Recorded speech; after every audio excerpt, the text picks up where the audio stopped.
You know, some people say that sequels are always worse than the original, and to those people I say, sometimes you're right. Hey guys, thanks for visiting my movie vlog. My name's John Campea, and this is my quick review of the brand new sequel, Daddy's Home 2. You know, the original film back in 2015 wasn't all that bad. I mean, it certainly had some things going for it. It was charming in places. I thought the Will Ferrell character of Brad was certainly endearing. He endeared himself to the audience, and there was a good amount of laughs throughout it. Not a great movie, but like I said, it had some positives. And it feels like forever ago that the first trailer for Daddy's Home 2 came out, and I love the trailers. My expectations for this movie were actually pretty damn high, and that'll teach me to have unrealistically high expectations for sequels to mediocre comedies. Okay, let me start off with what some of the few positives are to the film. Number one, the grandfathers were as expected. I mean, Jonathan Lithgow and Mel Gibson as two contrasting different grandfather figures as the fathers to Brad and Dusty. You know what? They worked. They promised that they would work in the trailer. They are what made the trailers kind of special. They are what gave us some high expectations for the films. And I thought Jonathan Lithgow was great. He is such a great, innocent, funny, doe-eyed kind of grandpa. He was great in that role. And Mel Gibson was exactly what you were expecting. He was the gruff, womanizer kind of grandfather, and he was actually really funny in the film. And as far as it being a comedy goes, you know what? It has its moments. Not a lot of them, admittedly, but there certainly are moments in this film that aren't even in the trailers that kind of catch you by surprise and give you a giggle here or there. And you know that feeling you get when you see something that's so unbearably cute, whether it's a puppy or a little kid, that you just want to sprinkle them over ice cream and eat them up?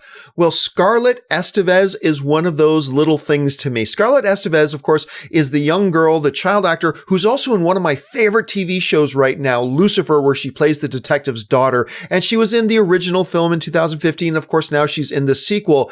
Every moment this frickin' little kid is on screen, you just smile and giggle, and it puts joy into your heart because she's just that damn cute. Yeah, sometimes the movie is funny. Sometimes the dynamic between Wahlberg and Ferrell work. And that's really the two words that sums up this movie. Not enough. Not enough laughs. Not enough of that chemistry between Wahlberg and Ferrell. Not enough of the charm. Not enough of the emotion. Not enough of the endearment. Those things that were there in the first one, at least to some degree, that at least made it watchable, just not enough. And then on top of that, it feels like they took some of the elements that worked in the first one and overcompensated with them to try to force them down our throats to the point that it just became awkward and odd and weird and uncomfortable to watch. And then the movie tries to crescendo with this big music number at the end that's supposed to be a summation of some minor little thread that they introduced earlier on in the film, and it just felt stupid. And you know, it always comes down to this for me when it comes to comedies.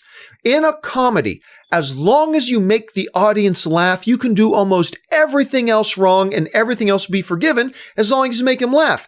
You can do almost everything else right in a comedy. If you do not hit with your jokes, the movie falls flat. And unfortunately, not only did the jokes not hit for this movie, but all the other things they kind of did poorly too. And it just makes kind of, for honestly, an excruciating experience at the theater. Yes, it has moments of laughs. Yes, it has moments of charm. But those moments for the laughs and the charm and the emotion are so few and so far in between, you just kind of walk out of the theater regretting that you went in the first place. So no, at the end of the day, I simply cannot recommend that you go out. Don't even give it a chance to go out and see Daddy's Home 2, unless for whatever reason you are somebody who is in love with the original, and if you were in love with the original, you'll probably still be disappointed with this one, but who knows, maybe give it a shot. Anyway, that'll do it for me in my review of Daddy's Home 2, but the more important thing is here, what did you think of Daddy's Home 2 if you had a chance to see it? If not, what are your expectations like? Jump down to the comments section and leave me your thoughts below. While you're here, make sure you click the thumbs up button, click on the subscribe button, become a subscriber to my YouTube channel, and make sure you follow me on social media, simply at John Campea.